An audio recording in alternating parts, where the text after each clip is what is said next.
నమస్తే, నేను మీ అంజలి దాస్ కోటపాటి. మేము సైతం పక్షుల కోసం కార్యక్రమంలో ఈరోజు గోకా నాగేశ్వరరావు గారు సార్ రివ్యూ ఆల్రెడీ అయింది. సార్ ఉడతలతో ఎంత సన్నిహితంగా ఉంటారు, వాటికి రోజు ఫుడ్ అలాగే నీరుని అందించడం ద్వారా ఆయన దగ్గరికే వచ్చేసి ఆయన ఉన్నటువంటి వస్తువులన్నీ తీసి పక్కన పడేస్తూ ఉంటాయన్నమాట. సో అంత బాగా వాటితో ఆయన కలిసిపోయారు. ఇంట్లో చిన్న పిల్లల్ని చూసినట్టే ఆయన చేసుకుంటూ ఉంటారు. ఈరోజు మనకి గోకా నాగేశ్వరరావు గారు పంపించినటువంటి వీడియో అద్భుతమే. ఎందుకు అంటే మనం ప్రతిరోజు ఒక పెయింటింగ్లో పిచ్చుక నీళ్ళు వాటర్ ట్యాప్లో నుంచి తాగుతుంది అనే దృశ్యాన్ని చాలామంది పెయింటింగ్స్ వేయగా మనం చూస్తుంటాం. ఇప్పుడు నాగేశ్వరరావు గారు ఒక పైప్లో ఉంచి వస్తున్నటువంటి వాటర్ డ్రాప్స్ని తాగడానికి ప్రయత్నిస్తున్నటువంటి చాలా పక్షులను ఆయన వీడియో రూపంలో మనకు పంపించడం జరిగింది. సో ఇప్పటికీ ఆ పక్షులకి ఆ జంతువులకి మధ్య అనుబంధం మనకి చాలా బాగా పెరిగిపోయిందనమాట. అవి మనతో మాట్లాడుతున్నాయి, అవి మనం మాట్లాడి అర్థం చేసుకుంటున్నాయి, అవి మన మీద ప్రేమ పెంచేస్తున్నాయి. సో ఇలా సాగిపోతూ ఉంది మన పక్షుల ప్రయాణం.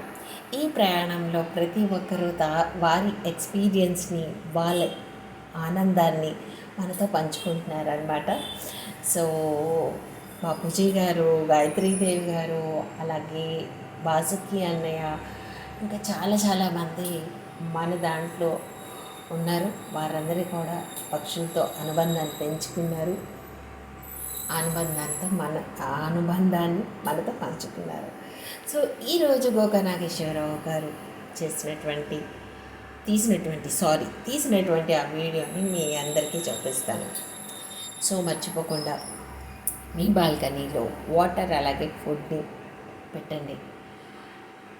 మనం సంపాదించుకొని తినగలం, డబ్బులు ఉంటే కొనుక్కోగలం.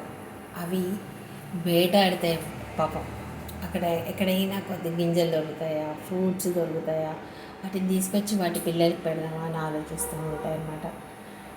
అసలు ఎక్కడున్నాయండి చెట్లు? ఎక్కడ ఉన్నాయి చెట్లకి కాసేటువంటి కాయలు? ఎక్కడున్నాయి? ఎక్కడ? మాకు చిన్నప్పుడైతే ప్రతి దగ్గర నేరేడు చెట్లు ఉండేవి, చింత చెట్లు ఉండేవి, అలాగే ఉసిరి చెట్లు ఉండేవి.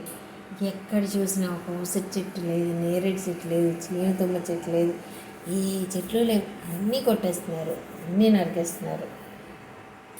మన సౌకర్యం కోసం మనం చేసేటువంటి ప్రయత్నంలో మనం కొన్నిటిని చంపేస్తున్నాం.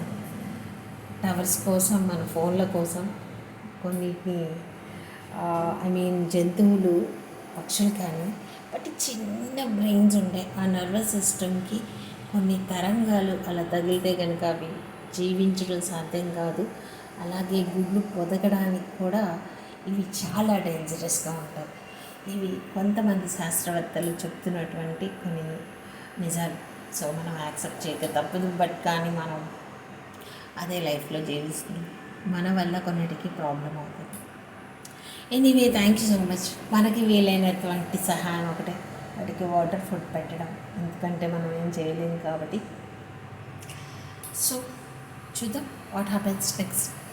Anyway, thank you.